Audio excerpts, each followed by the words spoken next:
주님의 은혜와 사랑에 참으로 감사를 드립니다.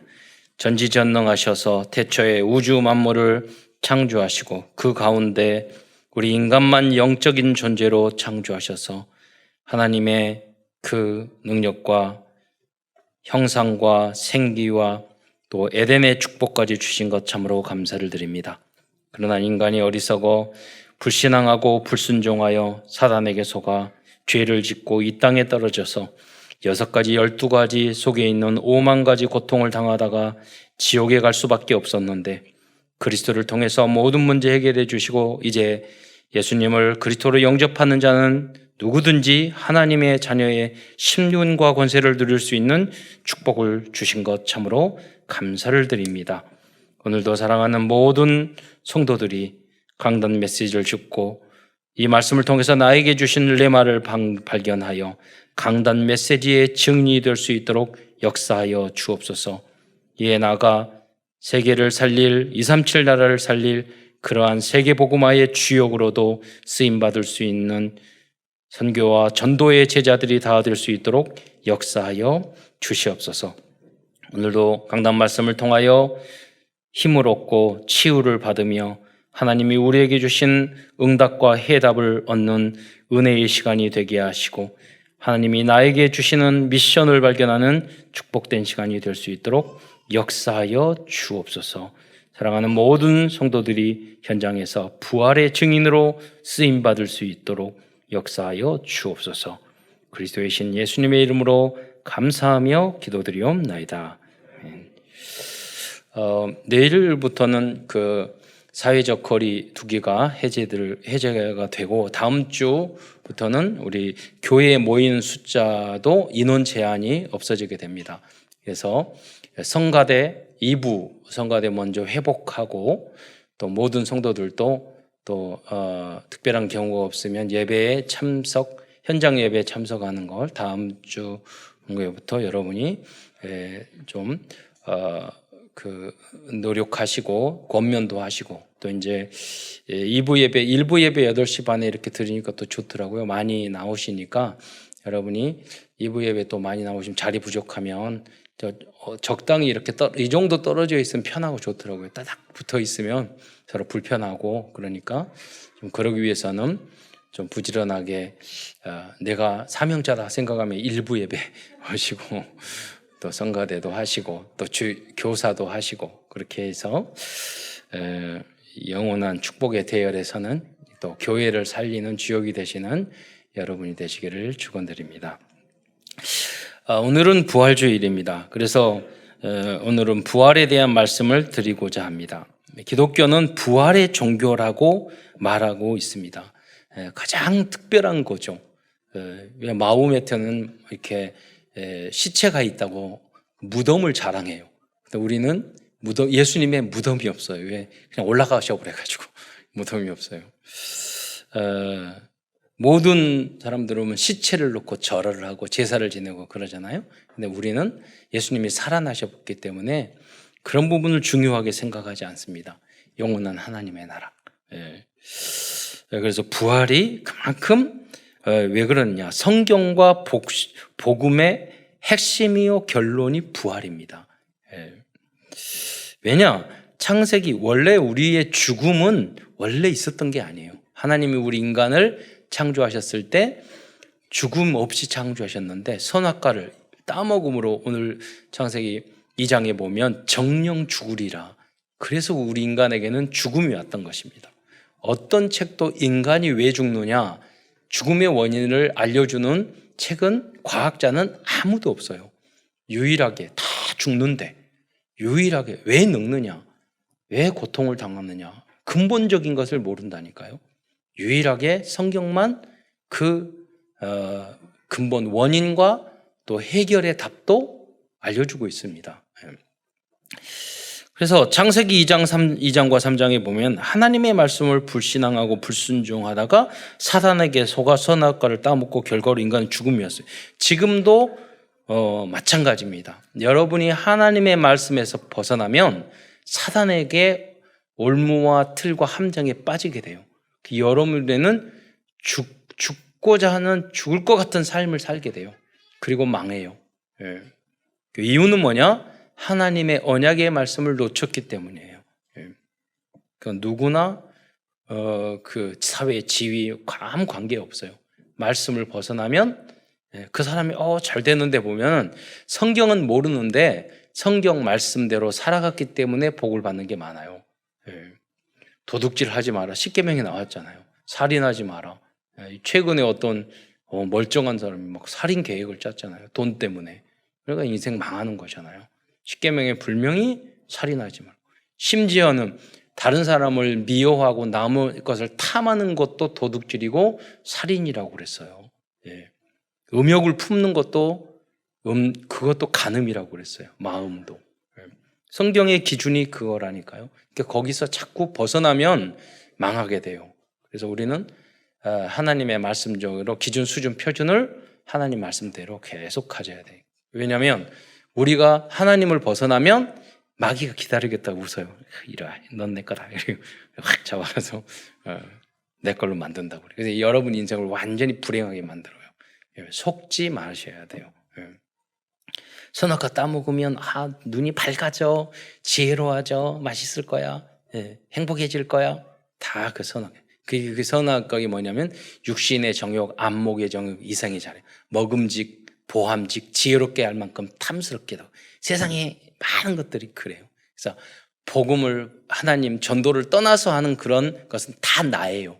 그게 결국 나 때문에 그 나의 정욕, 나의 성공, 내가 더 하나님보다 높아지고, 내가 더 높아지고, 나밖에 모르고, 그래서 그 마귀에게 속는 거예요. 그래서 망하는 거예요.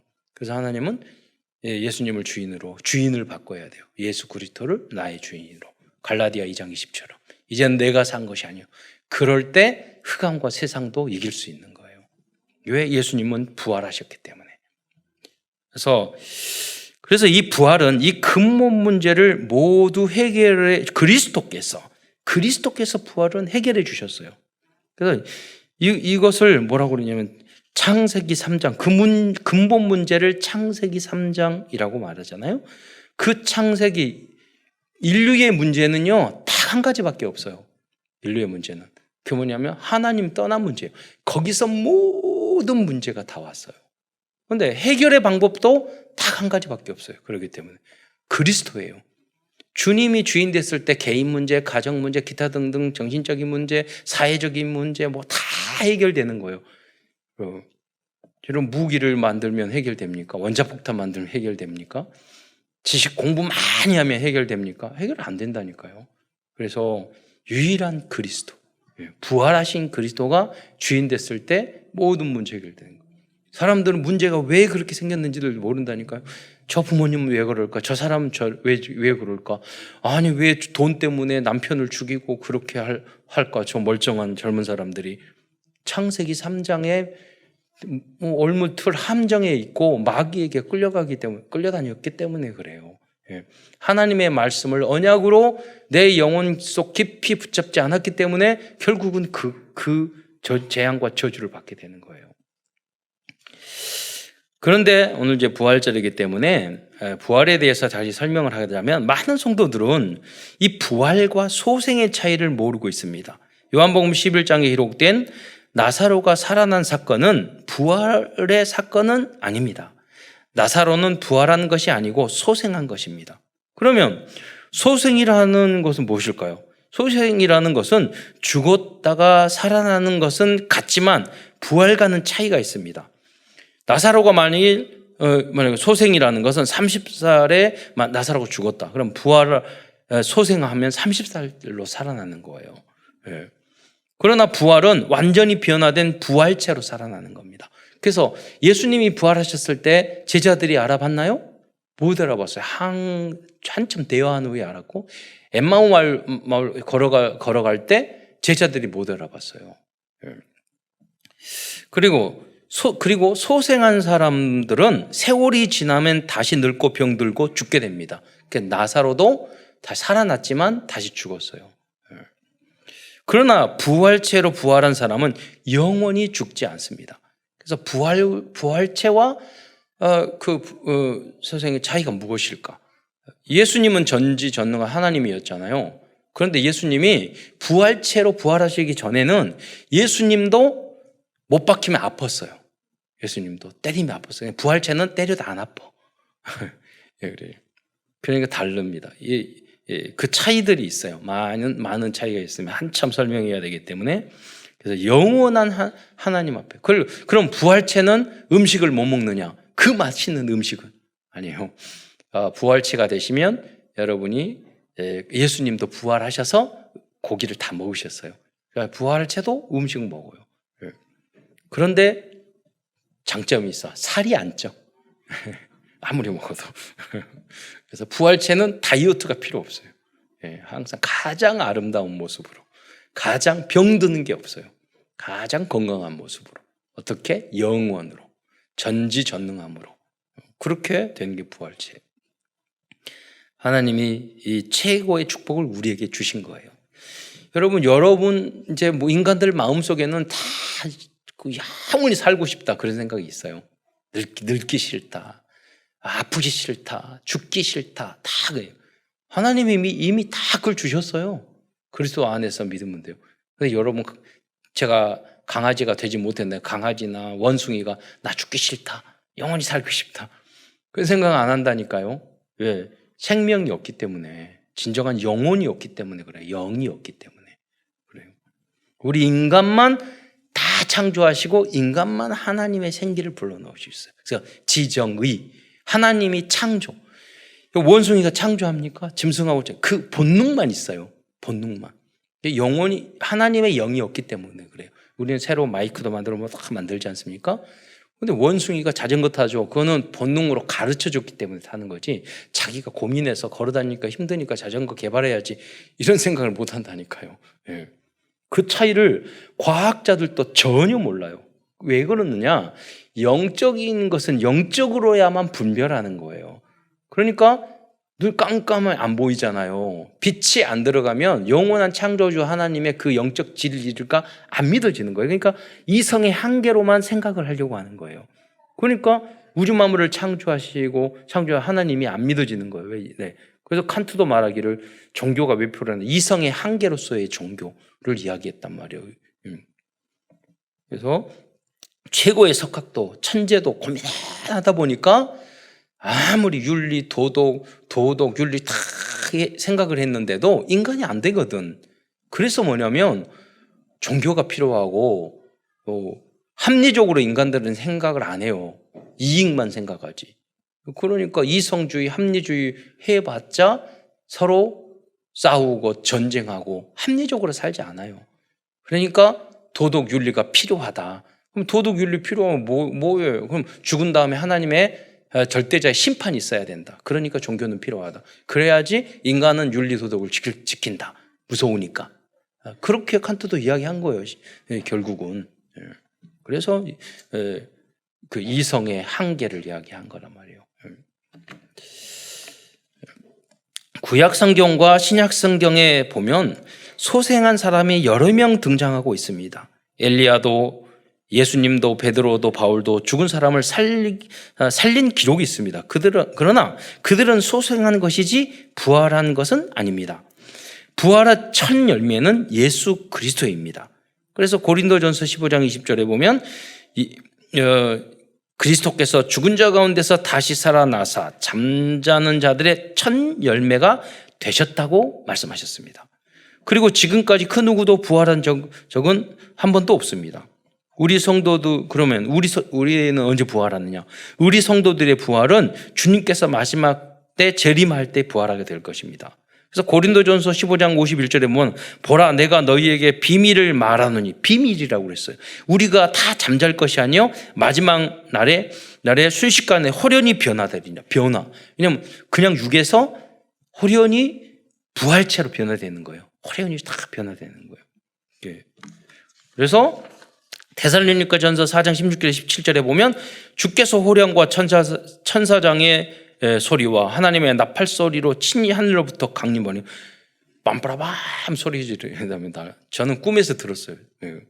갑자기 제가 앉아 있는데 수평선에서 천사들이 확 올라오면서 나팔을 소리했는데 그 나팔 소리는 그냥 빰빰 이게 아니었고 빵 하는 소리가 올라오는 거예요. 제가 심장이 터질 것 같은 그런 소리였거든요. 그렇게 될지는 모르겠지만 그런 것들을 과정을 통해서 제가 신앙을 하게 됐고 하나님의 부르심을 느끼게 됐는데 그 세상에 없는 소리 한 번도 며칠 동안 그것이 기억이 나는 거예요. 이렇게 그러면서 제가 저도 모르게 소리를 지르는데 저희 주위 오시나니까 그랬더니 제 몸이 확 올라가더라고요. 그래서 제가 신학교를 가게 됐어요. 그래서 안 가려고 그랬는데 장로하려고 그랬는데 하나님 강하게 부르셔가지고 그런 걸 계속 보여주는 거예요. 대학교 3, 4학년 때. 그래서 친히 하늘로부터 강림하시니 제가 뭐 그 꿈을 꿔서 믿고 안 꿔서 안 믿고 그런 건 아니에요. 성경에 나와 있는 게 중요한 거예요, 여러분. 그래서 그리스도 안에서 죽은 자들이 먼저 일어나고 성경에 나왔잖아요. 그 먼저 예수님이 믿다고 순교한 사람도 있을 거 아니에요. 그래서 그 사람이 먼저 일어나고 4장 10절 그 후에 우리 살아남은 자들도 그들과 함께 구름 속으로 끌려 올라가라. 주님께서 공중에서 오시니까 우리도 올라가리라. 영접하니 만화 영화 같죠. 그리하여 우리가 항상 주와 함께 있으리라 라고 정확하게 재림과 부활에 대해서 말씀하고 있습니다. 그래서 오늘은 먼저는 큰 첫 번째에서는 그 부활의 증거를 말하기 전에 예수님의 부활 후 40일간의 행적에 대해서 알아보겠습니다. 여기에 대해서 말씀드리고자 하는 이유는 많은 분들은 예수님께서 부활 후 바로 하늘로 올라갔다고 승천한 것으로 잘못 알고 있기 때문입니다. 그런데 예수님은 그리고 예수님께서 부활 후 40일 동안 활동하신 내용과 목적을 잘 모르고 있기 때문입니다. 그런데 예수님 왜 그렇게 길게 40일 동안 그냥 빨리 올라가지 않으시고 부활까지 하셨는데 왜 남으셨을까요? 이유가 있다니까요. 그 이유가 뭐냐면 예수님의 부활을 믿고 보고도 그들이 뭐냐면 다 봤잖아요. 그러면 예수님을 위하여 목숨을 걸어야 될 때 다 돌아가서 안 믿었어요. 부활을 보고도 고기 잡으러 왔다니까요. 그러니까 다시 한 사람 한 사람은 탁 나타나셔서 그들에게 예수님이 미션을 다시 준 거예요. 그래서 그 내용을 이제 좀 예수님 부활 후 행적을 먼저 대표적인 거 보자면 여인들이 예수님이 부활 후 이제 여인들이 사흘 후에 예수님이 새벽에 예수님의 무덤에 가보니까 무덤 비어 있는 거예요. 그리고 청년과 천사가 있으면서 말하기를 예수님 부활하셨다. 그 후로 예수님도 만나게 되는데요. 여인들은 예수님이 돌아가신 사흘 후에 새벽에 빈 무덤을 보게 됩니다. 그래서 안식 후 첫날, 안식 후 첫날. 그래서 제7 안식일은 틀리는 거예요. 여러분, 우리가 주일을 섬긴 것은 원래 과거의 구약에는 안식일 날, 토요일 날, 금요일 날 저녁부터 토요일 저녁까지를 이렇게 안식일로 지켰거든요. 근데 예수님이 주일 날 새벽에 부활하셨어요. 그래서 안식일이 주일로 바뀐 거예요. 그래서 안식 후 첫날.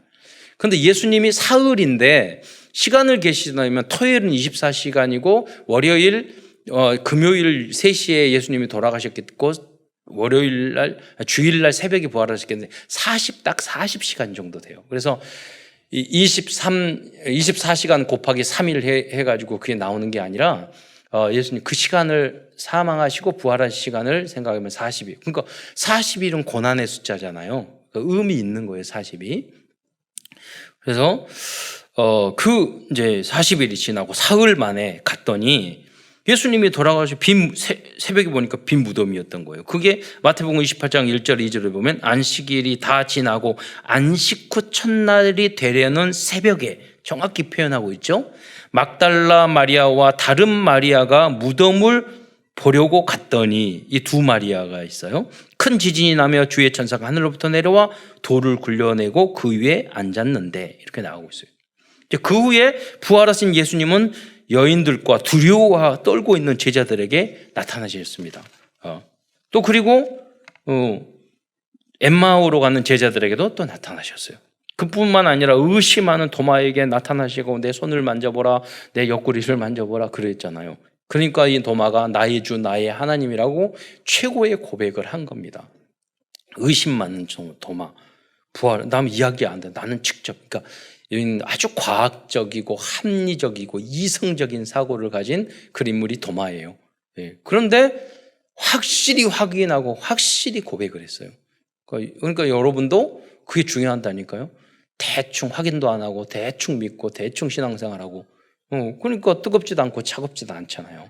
그러니까 확실히 연구. 저는 중고등부 대학교 다닐 때 제가 의심나면 모르겠으면요, 기독교 서점에 그 책을 다 찾아서 제가 다 읽었어요. 예, 보고. 대충 믿고. 왜냐면 너무 중요한 건데 대충 넘어가면 안 되잖아요. 많은 분들이 그냥 신앙생활하고 자기 나름대로 어디서 들었던 그 이야기 듣고 확인도 안 하고 연구도 안 해보고 대충 신앙생활하고 안 믿고 이렇게 하거든요. 네. 너무 중요한 건데 확실하게 우리가 확인을 해야죠. 저도 약간 도마 체질이 있어요. 예. 그리고 부활하신 주님을 보고도 고기를 잡으러 간 제자들에게 또 나타나셨습니다. 그 이유는 부활하신 주님을 보고도 무슨 일을 해야 할지 모르는 그 제자들에게 다시 확신과 사명을 주기 위해서 찾아오신 것입니다. 그리고 그들에게 부활 메시지를 주잖아요. 뭐라고 해요? 내 양을 먹이라. 내 양을 쳐라. 그리고 뭐라고 그랬어요? 모든 부활을 해서 내 모든 족속으로 제자를 삼아라. 그리고 가르치거라. 그리고 제자 삼아라. 말씀하시잖아요. 그 후로 500형제의 일시에 나타나시기도 하셨다고 그랬습니다. 그리고 이제 사도행전 1장에 보면 마지막 40일째는 제자들이 보는 가운데 감람원에서 승천하셨습니다. 그런데 여러분, 성경에는 그리고 기록되어 있지 않았지만은 예수님이 여기에 성경에 기록된 사람에게만 나타난 것이 아니라 그러면은 일주일이면 돼요. 근데 40일 동안 왜 계셨을까요? 많은 사람에게 부활을 보이신 거예요. 부활 전도를 하신 거예요. 자, 여기서 제가 묵상을 해봤어요. 여러분, 그런데 그 중에서 이 부활을 하실 동안 결국 예수님께서 부활하신 후 40일 동안 하신 사역은 예수님이 승천하신 후 부활을 증거할 제자들을 모으는 것을 했던 겁니다. 그들은 부활을 증거할 제자로 그들로 부활을 증거한 제자로 삼는 것이 부활을 40일 동안 집중하셨던 절대 목표였던 것입니다. 그런데 여러분, 제가 묵상하면서 생각해 봤어요. 부활한 예수님을 보고도 안 믿는 사람이 있었을까요? 저는 많았다고 생각합니다.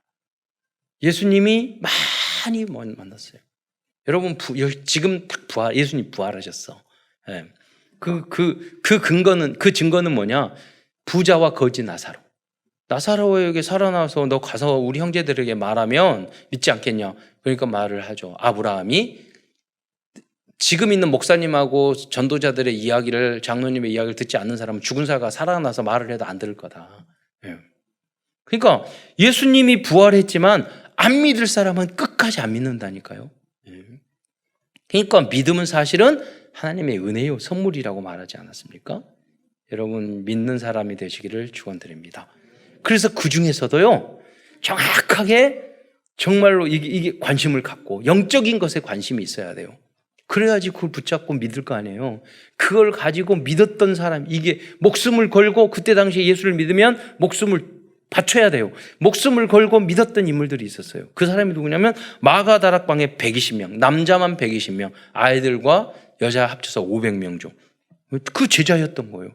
이 마가다락 그들이 모였던 거예요. 예수님의 부활을 통해서 다 예수님이 찾아갔다고 봐요. 제가 제 개인적인 소설이에요.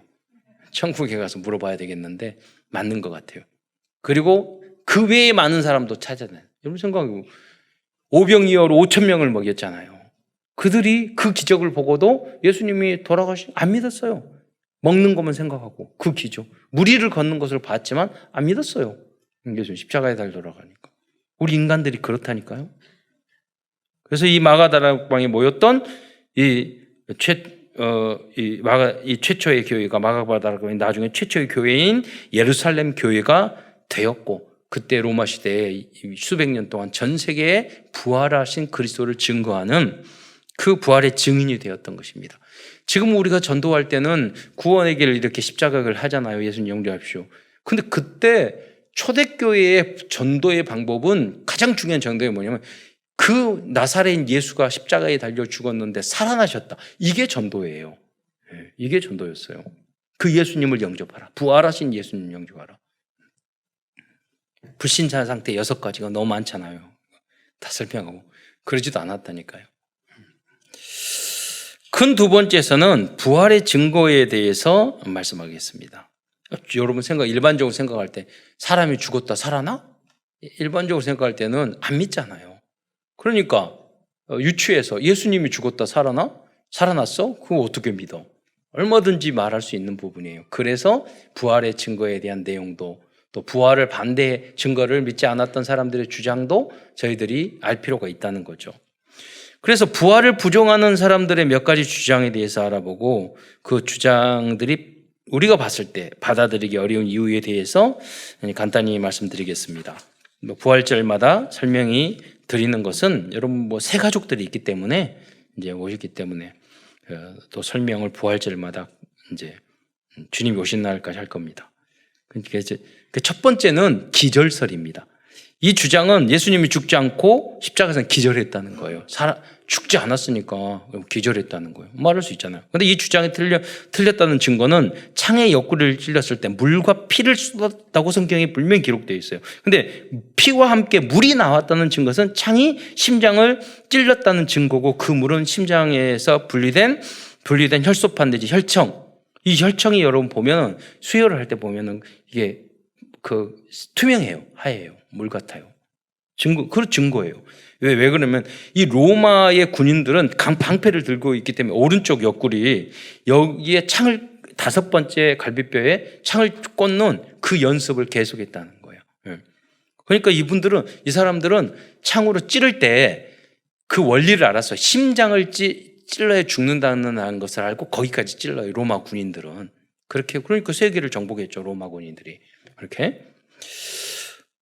그래서 물과 피가 쏟아졌다는 거. 이 24시간 안에 심장이 급격하게 파열이 되면 그 상태에서는 찌르면은 이제 하얀 물과 피가 나온다 하는 거예요. 시간이 또 오래되면 안 되고. 십자가의 상에서 예수님이 3시간 만에 급속히 막 소리 지면서 너무 고통을 당하면서 하나님 어찌하여 나를 버리셨나이까 그렇게 말할 정도로 심장이 파열될 정도로 주님이 고통스러웠던 거예요. 그래서 이제 심장 파열해서 먼저 죽으니까 나머지 옆에 있는 사람들은 다리를 꺾었잖아요. 때려서 부러뜨렸다고요. 그런데 예수님은 다리를 부러뜨리지 않았어요. 왜 다리를 부러뜨렸냐면 십자가에 오랫동안 있으면 너무너무 고통스러우니까 빨리 죽게 하려고 다리를 부러뜨리면 이제 조기 사망, 빨리 죽을 수 있으니까 그렇게 했는데 예수님을 확인해 보니까 안 죽었어요. 그럼에도 불구하고 돌아가셨어요. 그럼에도 불구하고 확인해서 죽이기 위해서 옆구리를 또 찌른 거죠. 그래서 물과 피가 나오신 겁니다. 구약에 보면은 이미 예언되어 있어요. 그 뼈를 상하지 않을 거라고. 그러니까 양쪽에 있는 도둑들은 강도들은 뼈가 부러졌는데 예수님은 안 했잖아요. 그게 예언된 그리스도죠. 두 번째 주장은 도난설입니다. 예수님의 시체를 제자들이나 성도들이 훔쳐갔다는 주장입니다. 심지어 유대인이나 로마 사람들이 훔쳐갔다고 이야기해요. 유대인이나 로마 사람이 훔쳐갈 이유가 없고요. 그런데 이 주장도 타당성이 없습니다. 왜냐하면 예수님의 10명의 제자는 한 명의 그러니까 사도 요한 빼놓고 는 10명, 마띠아까지 합하면 11명 됐는데 모두 순교했는데 자신들이 훔쳐간 시체를 위해서 순교했다는 것은 설득력이 없기 때문이에요. 세 번째는 주장은 환상설입니다. 그러나 고린도서에 보면 500여 성도들이 일시에 보았다고 기록되어 있습니다. 한두 사람이 헛것을 보았다면 모르겠지만 500명이 일시에 똑같은 환상을 볼 수 없는 것입니다. 또 다른 색다른 주장이 뭐냐면 어떤 사람은 말하기를 예수님은 역사상 존재하지 않았던 허구의 인물이고 예수님이 존재했다는 자료가 없다는 주장을 하고 있어요. 이런 주장은 가장 억지스러운 주장이에요. 여러분, 인류 역사상 예수님이 역사상 존재했다는 증거는 여러분 세종대왕이나 이수진 장군이 존재했다는 역사적 자료보다 최소한 100배, 수백 배의 역사적인 자료와 사료들이 존재하고 있어요. 예. 예를 들면 조선 왕조 500년 그 실록도 3개가 있었는데 2개 탔잖아요. 한 곳밖에 없어요. 근데 신약 성경의 사본은 몇천 개가 돼요. 이스라엘에 가면 그거 다 전시도 해놓고 다 있어요. 그 바티칸에도 그런 자료들이 어마어마하게 많이 있어요. 그러니까 예수님이 존재했다는 거. 그리고 지금까지 2000년 역사에서, 인류 역사에서 그리스도, 기독교, 예수님이 유럽 전체는 다 그리스도의 영향을 받았어요. 이게 좋든 나쁘든 전쟁을 했든 십자군 전쟁을 했든 어쨌든 간에 그 영향 속에 있는 거예요. 그래서 역사적인 증거는 뭐냐면 실험실에서 현대 과학적인 증거는 실험실에서 실험을 하고 검증하고 반복 가능하고 재형 가능하고 마이크를 만들면 똑같이 계속 만들어야 돼요. 그런데 여러분 우주 만물을 창조하신 것을 재현 가능해요? 그래서 그거는 비과학이 아니라 초과학이에요. 현대 과학의 범주를 벗어나는 것을 말하지 비과학. 그러니까 일반 성도들이나 렘넌트들은 하나님의 우주 만물의 창조를 현대 과학으로 비과학으로 안다니까요? 아니에요. 초과학이에요. 과학으로 검증할 수 없는 영역이라는 거예요. 그래서 그 영역은 신앙의 영역이고 믿음의 영역인 거예요. 그러면 진화론은 검증할 수 있느냐? 전혀 검증 안 돼요. 여러분, 그래서 그 사피엔스라는 책을 치는 유대인 교수가 있는데 유발 하라리라는 교수가 사피엔스를 책을 쳤는데 그분 책을 보면은 뭐 그 이야기를 앞부분부터 써요. 135억 년 전에 우주가 만들어졌고 뭐 몇억 년 전에 생명태가 만들어지고 우리 인간의 종은 호모 사피엔스가 만들어졌는데 이렇게 해가지고 왔다 이렇게 이야기를 전제로 까는 거예요. 그러면 근데 저희들이 우리 장로님들 아실 거예요. 저희들이 곧 중학교에 공부를 할 때는 오스트랄로피테쿠스 그 다음에 뭐 사피엔스, 네안데르탈린, 크로만용인 그래서 단계적으로 진화됐다고 배웠어요. 근데 제가 비행기 타고 갔는데요. 깜짝 놀랐어요. 전혀 달라진 거예요. 뭐냐면 그들이 모두 다 멸종했고 사피엔스만 살아남았다. 그 사람이 7만 년 전에 우리 인류의 조상이다. 그 사피엔스가. 나머지들은 왜냐면 나머지 유인원들의 변한 중간 단계 증거가 하나도 없는 거예요. 그러니까 싹 없애버렸어. 우리 때는 그렇게 안 배웠어요. 그래서 깜짝 놀랐어요. 얘네들이 다 거짓말을 이렇게 과학적으로 거짓말을 하는구나. 그러면 7만 년 전에 사피엔스가 우리 인류로 진화됐다는 증거가 있냐고요. 전혀 없어요. 그런데 모든 학문과 과학의 우리 학문 안에 이 진화론이라는 게 당연한 걸로 깔려져 있어요. 불신자. 그게 최고의 지식인 줄 알고 있어요. 거기에 벗어나면은 무식했다고 비난받아요. 틀린 과학인데. 그래서 우리 렘넌트들이 성장하고 공부해서 그런 잘못된 창조 과학자가 돼서 그 잘못된 이론을 다 깨부셔야 돼요. 그래서 창조 과학으로 하나님의 존재를 증명할 수 없어요. 과학으로. 왜 그러느냐? 과학적으로 하나님이 측량 가능하고 무슨 실험 가능하고 천국 지옥 우리가 우주선 타고 갔다 올 수가 없어요. 그래서 그건 믿음의 영역이에요. 그래서 창조 과학의 첫 번째 역할이 뭐냐면 잘못된 진화론과 같은 과학의 이론을 깨부시는 거예요. 그게 창조 과학자들이 먼저 해야 될 일이고 그 다음에 보다 더 합리적으로 우리가 창조주는 객관적으로 설명해 주는 거예요. 선택하는 것은 그 사람들의 당연히에요. 그 진화를 선택할지 창조론을 선택할지 그거는 그 사람의 믿음에 달려 있는 거예요. 그래서 여러분 하나님의 은혜로 믿게 된 줄 믿습니다. 그래서 믿음은 어디서나 들음에 나고 들음은 그리스도 말씀, 성경 말씀을 들었을 때 진리를 들었을 때 깨달아지는 거지. 여러분 안 들으면은 모르는 거죠. 그래서 예배 드리는 게 너무 중요한 거예요. 대학에서 절대 안 가르쳐줘요. 큰 세 번째에서는 부활의 의미에 대해서 알아보도록 하겠습니다. 첫 번째, 이게 중요하겠죠. 부활절에. 첫 번째로 부활은 희망입니다. 예수 그리스도의 부활은 우리들도 다시 부활체로 살아날 수 있다는 희망이고 소망입니다. 그래서 그리스도의 부활을 목격한 초대교회 성도들은 죽음을 전혀 두려워하지 않고 순교도 했던 것입니다. 오늘 대한민국에서 우리가 예수 믿으면 순교하자, 이렇게 예수 믿고 우리 순교합시다, 그렇게 전도합니까? 안 그런다니까요, 초대교회는. 그러나 여러분, 지금도 중국이나 북한이나 저기 무슬림에는요, 예수 믿으면은 다 모든 재산과 모든 걸 잃어버리고 사회적 지위를 사회 매장당해요. 그리고 죽을 수도 있어요. 그럼 그 사람들에게 무슨 전도를 해야 되겠어요? 지금 우크라이나에서 전쟁하고 있는데 무슨 전도를 해야 되겠어요? 우리가 나라를 위해서 전쟁에 나가서 우리가 싸워서 죽어도 우리는 부활할 수 있다. 우리 혹시라도 우리 전쟁하다가 나라를 민족을 위해서 죽으면 하나님의 나라에서 만납시다. 이렇게 거기서는 해야 될 거 아니에요. 우리 한국도 언제 전쟁이 일어날지 몰라요. 그렇잖아요. 남의 일이 아니에요. 그러나 지금은 대한민국의 시간표는 그것이 아니에요. 여러분이 응답받고 축복받아가지고 세계의 이 복음과 문화와 그걸 알려주는 시간표가 21세기 대한민국에 주시는 메시지라고 봐요. 그러니까 다 우리 한국 이 K-팝, K-드라마, K 다 나가잖아요. 왜 그럴까요? 하나님이 21세기 237 나라를 살릴 미션을 우리에게 주신 거예요. 그것을 아셔야 돼요. 그 사명을 감당하지 않으면 하나님이 그때마다 그 나라를 치셨어요. 포로로 끌고 가버렸어요. 이 사명을 감당해야 되는 거예요. 그러면 하나님이 넘치도록 그 나라와 민족을 시대마다 독일도 그랬고 영국도 그랬고 해가 지지 않는 나라로 만드셨어요. 선교, 복음하는 다 그 복음을 깨닫고 바르게 한 것은 아니었어요. 그러나 소수가 바르게 했음에도 불구하고 하나님은 그 나라와 민족을 축복하셨어요. 여러분이 그 주역이 되시기를 축원드립니다. 두 번째로 부활은 복음이 완성된 사건입니다.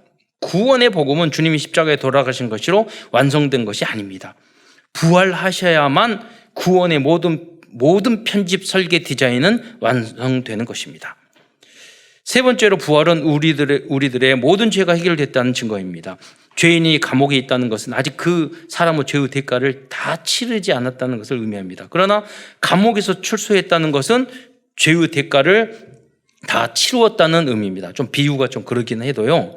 그 무슨 말입니까? 예수께서 죽음의 지옥에서 나왔다는 것은 우리의 그 사망에서 깨뜨려 나왔다는 것은 우리의 모든 죄가를 치루었다는 증거라는 거예요. 성경에서는 예수님이 사망하신 후 옥에 가셨다고 말씀하셨어요. 그 옥이 뭐예요? 지옥을 말하는 거예요. 그런데 그 지옥에 베드로전서 3장 18절에 보면 또 영으로 옥에 있는 영들에게 선포하셨다. 예수님은 거기까지 가져가서 전도하셨다는 거예요. 그러시고 부활하셨죠. 이거는 신학적인 의미가 많이 내포되어서 이거 가지고 한 학기 강의해야 될 내용인데 그러니까 그렇게만 알고 계시면 돼요. 그래서 부활 후 우리들은 하늘 보좌 앞에서 영원히 하나님의 보좌의 영광을 이제 누리게 될 것입니다. 하늘 보좌의 영광과 능력이 가득한 곳이 천국이고 하나님의 나라입니다. 그곳은 부족함이 없는 곳이고 눈물이나 아픔이나 슬픔이나 괴로움이 없는 곳이고 형언할 수 없는 아름다움과 표현할 수 없는 기쁨과 행복이 넘치는 곳입니다.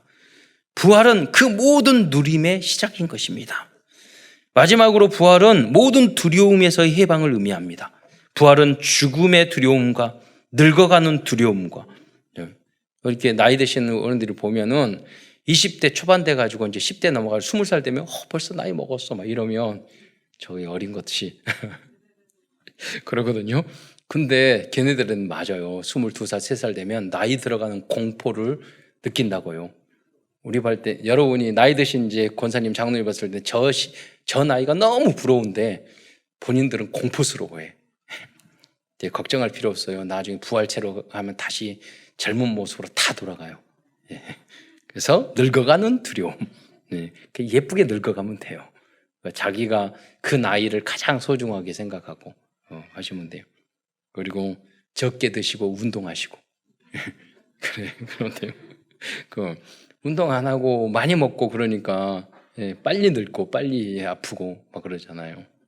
종합복면 만드시 마시고 미리미리 건강할 때 지키고 비타민도 드시고 비타민 D도 드시고 그러잖아요. 꼭 먹어야 될 절대적인 영양소가 있다니까요. 보충이 안 되는. 그래서 그런 것으로 우리 후대의 건강을 지켜주시고 그리고 연구해야 돼요. 24시간 해야 될 것 중 하나가 여러분이 살 생각하셔야 되고 건강 생각하셔야 돼요. 왜? 복음을 바르게 전하려면 건강하게. 전도하고 그러려면 굉장히 에너지 많이 소요돼요. 그러니까 건강하지 못하면 전도도 쟤는 못하기 때문에. 네. 여러분 뭐 일도 사업도 다 마찬가지야. 건강을 잃으면 다 이룰 수 없어요. 그러나 이제 뭐 필요 없는 이 늙어가는 두려움, 질병에 대한 두려움, 미래에 대한 두려움에서 해방될 수 있는 하나님의 영원한 약속이에요. 어떤 분은 막 빚이 너무 많은 빚을 져가지고 너무 고민하셔요. 근데 그거 쉬워요. 그냥 죽으면 돼요. 예, 죽으면은 그리고 부활해버리면 되는데 빚 다 해결돼요. 그러니까 있는 동안에. 그래서 우리 어머니는 그래서 그 빚을 많이 지고 남을 도와주면서 야, 빚 많이 들어가서 그래서 우리 어디서 배웠는지 그 부채도 자산이야. 저한테 그랬어요. 능력이 있어야지 부채도 지는 거, 살아있어야 빚도 지는 거예요. 그 돈 걱정도 하는 거예요. 그래서 오히려 감사해야 돼요. 그렇다면 이러한 부활의 축복은 어떠한 사람이 누릴 수 있을까요? 이러한 부활의 축복을 받게 될 자격을 가진 사람은 예수 안에서 죽은 사람들이에요. 사도행전 4장 2절 말씀을 보면은 4장 2장에 예수 안에서 죽은 자의 부활이 있다고 백성을 가르치고 전함을 싫어하여. 그러니까 초대교회 사도들이 했던 것은 예수 안에서 죽은 자들이 부활이 있다고, 그러니까 전도의 메시지가 그거예요. 예수 안에서 죽으면, 예수를 믿으면, 예수님 영접하면 죽어도 우리 부활할 수 있으니까 우리 예수 믿고 우리가 담대하게 깨끗이 죽자. 그리고 부활을 체험하자. 이렇게 전도했다니까요. 그런데 이것을 유대인의 지도자들은 싫어했다는 거예요. 이걸 싫어하고 핍박을 했어요. 그리고 이제 살아있지만 예수님을 그리스도로 영접한 모든 사람들은 이 땅과 하늘에서 부활의 영원한 축복을 받게 될 것입니다. 그래서 우리가 살아있는 사람들은 부활, 홀연히 변화되어서 주님이 오시면은 공중에서 주님을 영접하게 된다고 그랬어요. 그러면 우리가 살아있는 동안에는 어떻게 부활의 능력을 체험할 것인가? 우리 주님이 오시기 전에 우리는요, 매주 주일이 부활의 날이라니까요. 그러니까 여러분 일주일 날마다 그리스도의 주인 되면 여러분이 가는 모든 가정, 개인, 직장 현장을 여러분 다 부활시켜줘요. 그 현장이 다 죽어 있어요. 그러니까 여러분이 부활의 증인이 된다는 것은 부활을 믿는 것도 있지만 부활의 능력을 여러분 현장에서 보여주는 거예요. 기도로, 말씀 증거로, 다락방으로, 지교회로. 그래서 여러분이 복의 근원이 돼서 여러분이 가는 현장이 다 살아나야 돼요. 그러려면 여러분 부활의 능력, 절대 불가능한 것을 가능케 하는 부활의 능력을 나에게 주옵소서. 그것을 여러분이 힘이 빠지고 할 때마다 다시 좌절할 때마다 다시 여러분 기도해야 해요. 그럼 하나님이 여러분의 가장 합당한 길을 열어주셔요. 왜? 예수님은 길, 진리, 생명 되시기 때문에. 결론입니다. 오늘은 그리스도의 부활을 통하여 붙잡아야 할 CVDH를 정리하면서 말씀을 마치기로 하겠습니다. 커버넌트 언약입니다. 우리의 핵심적인 복음의 언약은 그리스도는 부활하셨고 누구든지 부활하신 주님을 영접하는 자는 부활과 영생의 축복을 받을 수 있다는 것입니다. 다음은 비전입니다. 우리의 평생의 비전은 237 나라 우총 종족들에게 부활의 복음을 증거하는 것입니다. 드림, 꿈입니다. 만약 24시간 여러분들이 복음의 부활의 복음과 부활의 의미를 묵상하면서 현장에 도전한다면 모든 꿈은 이루어질 것입니다. 그 24시간 여러분 기도하셔야 돼요. 이미지입니다. 우리는 하나님의 형상, 생기, 에덴의 축복을 받은 하나님의 자녀들입니다. 문제가 올 수 있잖아요. 그 문제가 왔을 때 여러분 조금만 집중하여도 답과 응답과 해답이 보이고 모든 것을 살리는 부활의 능력을 체험하게 될 것입니다. 프랙티스, 지속적인 실천입니다. 이번 주는 부활의 의미를 묵상해 보시고 부활하신 그리스도를 증거하여 333 그리고 70 현장에 새롭게 도전해 보시기 바랍니다. 부활하신 그리스도를 증거하기 위해서 오직 복음, 완전 복음, 영원한 복음을 세팅하는 모든 성도들과 후대들이 되시기를 축원드리겠습니다. 기도하겠습니다. 사랑해 주님 감사합니다.